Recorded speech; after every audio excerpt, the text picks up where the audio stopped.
What's an unfun fact? In 2014 the CDC once found a smallpox sample that they had lost and didn't even know it. It was just laying around in some random storeroom. https://www.npr/07/08/329,884,145/ in a lab storeroom an unsettling surprise lost vials of smallpox. This week in storage wars. When your skin becomes red from spending too much time under the sunlight, it's basically because your skin cells are committing suicide to avoid becoming cancerous. Edit. Source https://www.google.com/am/s/www. livetions.com/am/38039 What causes sunburns? HTML. The process is called apoptosis. And when cells whose DNA gets messed up by radiation doesn't commit suicide, that's when it starts growing out of control and thus becomes skin cancer. I'm no expert, but many medical students and professionals I know have told me this is how it works, perhaps in an oversimplified manner. So when you get cancer it's because that one stupid fucking skin cell was too much of a pussy to kill itself.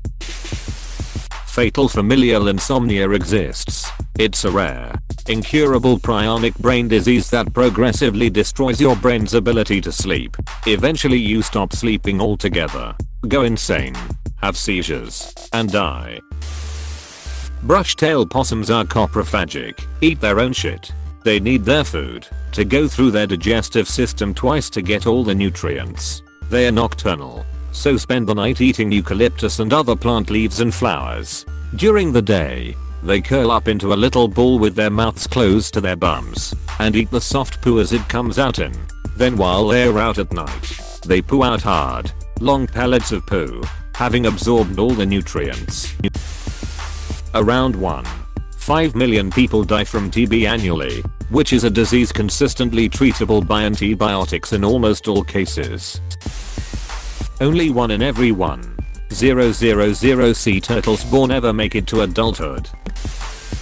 Depends on what you find as fun, but King Henry VIII exploded in his coffin while the grave was being dug.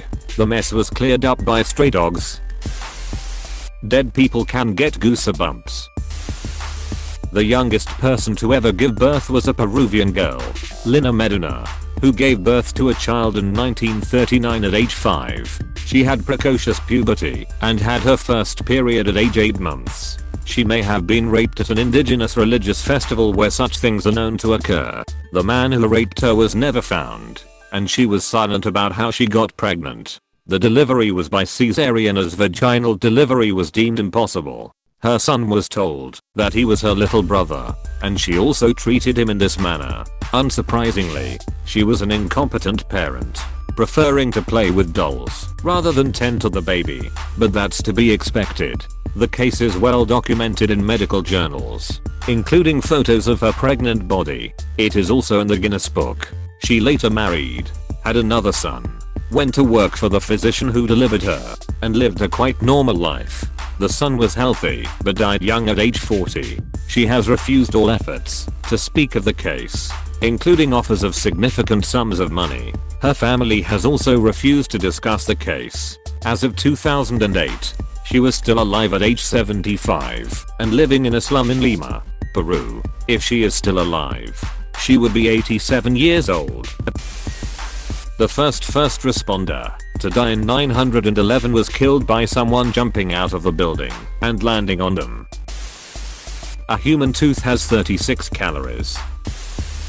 The female tarantula hawk wasp stings a tarantula between the legs, paralyzes it, then drags the prey to a specially prepared burrow, where a single egg is laid on the spider's abdomen, and the entrance is covered. Sex of the larvae is determined by fertilization. Fertilized eggs produce females, while unfertilized eggs produce males. When the wasp larva hatches, it creates a small hole in the spider's abdomen, then enters and feeds voraciously, avoiding vital organs for as long as possible to keep the spider alive. After several weeks, the larva pupates. Finally, The wasp becomes an adult and emerges from the spider's abdomen to continue the life cycle. Suicide bombers are a lot easier to identify post-mortem than you'd expect. This is because the blast from the suicide belt hits the base of the head in such a way that the head pops off like a cork. Investigators therefore have a relatively intact head to ID. Edit. Thanks for the gold, kind stranger. In response to speculation in the comments, I'd like to say that I'm not a veteran, a forensics expert, or a gore site editor, and I have not witnessed this in person. Although I have seen a couple of photos, I'm just a true crime guy who looked into the forensics after the Petersburg and Manchester bombings in 2017. My original source was a quote by journalist Joby Warrick. People who handle cockroaches develop allergies to them. This usually prevents them from drinking pre-ground coffee because of the cockroaches that get grounded in with the large batches. Male cats have spines on their penises that rake the walls of a female's vagina to trigger ovulation and to hold the female in place while mating. Touching an AM radio broadcast tower will kill you. And not only will it kill you, but it will hurt the entire time you're dying. Number 1. The voltage is so high that your hands would instantly clamp to whatever charged part of the tower you touched. Then because it's oscillating at a frequency your cells can't feel, you wouldn't be able to feel yourself being electrocuted until it starts to heat your body from the current. And you'd also be able to hear your body acting as a speaker, where you'd literally be able to hear whatever was on that particular station as you die. Here's an example of the sheer power running through one of these things. https://youtube.b/u09 Edit. Since people asked, touching an FM broadcast tower won't have nearly the same effect. The tower is hundreds of feet high, and unlike AM radio where the tower itself is the antenna, the actual antenna is only about 20 to 30 feet long at the very top. Also, FM radio uses a lot lower power, only usually 100 to 1000 watts, compared to AM radio where usually 1000 to 50,000 watts are used. So unless you climb all the way to the top of the tower, there's no danger of any burns. Also, in regard to 5G, as stated previously, AM radio uses an incredible amount of power. 5G uses so much less power, on the order of 1 to 15 watts. Also, radio waves are considered non-ionizing radiation, meaning the only danger with them is a small heating effect at higher frequencies, kinda like a microwave. But also keep in mind that your microwave uses 1500 watts. This is because the wavelength of these radio waves is literally too big to interact with your cells in any way. There's no danger whatsoever here. The power depicted in that video comes from the electricity flowing through the tower, not the radio waves themselves. Parvovirus can infect dogs and cats at any particular age and kill them pretty efficiently. It's especially good at doing this with puppies. There's no cure and no antiviral, just boosters and hydration forth you can give them. When a dog comes home healthy from the recovery from a parvo infection, they are contagious for 2 weeks, and if they pee, poop or vomit anywhere at all, including dog parks, that freaking virus is able to survive for up to a year, including in 100+ degree weather. Parvovirus sucks. When a male bee drone ejaculates, its testicles explode and the drone dies. It is literally a one-shot wonder. This is also a drone bee's only job. The males are literally slaves only used for breeding. And when autumn comes and the hive hibernates, all the drones are forced out of the hive to die in the cold. That brain-eating amoebas exist at all, and is also pretty commonly found in freshwater ponds and lakes. Apparently only 4 people have survived getting it in the last 50 years. I have a friend that got LASIK eye surgery, and then 2 months after she started getting eye pain and was losing her vision, somehow a flesh-eating amoeba got into her eye via the eye flap left over from the surgery and started eating her cornea. She was in serious pain and eventually lost all sight. Seems like they managed to kill off the amoeba, and then she got a cornea transplant. Shit was crazy. Edit. Curiosity got the better of me after literally 20k plus upvotes and a gazillion comments of her being stupid for not following protocol. So I double checked with her. She said she'd been invited to go lazy river kayaking, just a few blow up kayaks and light drinking on a slow river. 5 months after her surgery, had called her surgeon to ask if it was safe, and he said she should be fine as normally the outer layer heals after 5ish weeks, and to just be safe. Nothing harrowing happened on the kayak trip. She tried her best to not actually let her head go underwater, but she had been splashed in the face a few times and that had to have been it. She was just extremely unlucky and found out that at some point after the surgery the flap hadn't settled in the perfectly correct position and there was the tiniest opening.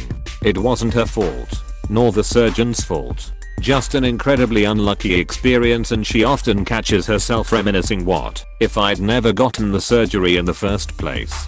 But she clarified that her experience was super rare and tons of people get successful LASIK and should still consider it if they wanted to. Sea otters kill and rape baby seals. Not always in that order.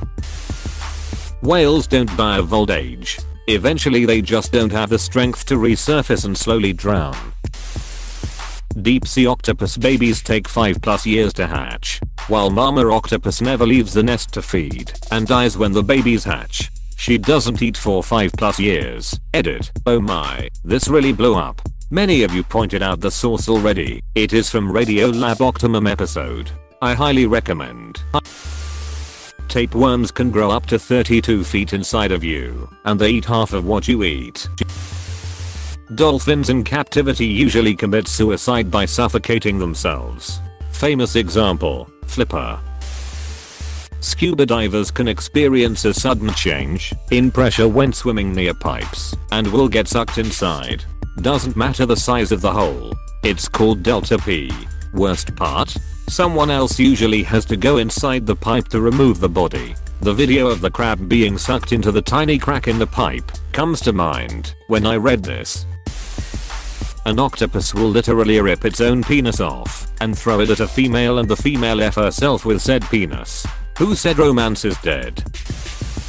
When preparing a body for an open casket, the mortician will sew the person's jaw shut to keep their mouth from flopping open and place special contact lenses on the eyes lined with hooks, both to keep the eyelid from snapping open due to shrinking tissues and to give the eye a bit more natural bulge, as the eye tends to sink into the socket after death.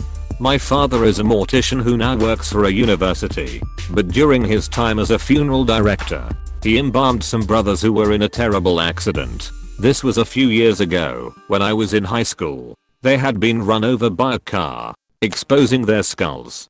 The family wanted an open casket, so my dad had to make them look as presentable as he could. He said that he had to fill the skulls with something hard because, yeah, he managed to make them look good and the family was happy. It's an art. A lot of it involves makeup and craftsmanship to make someone look like they're sleeping, so as not to freak out the family. It's definitely not a profession for the faint of heart.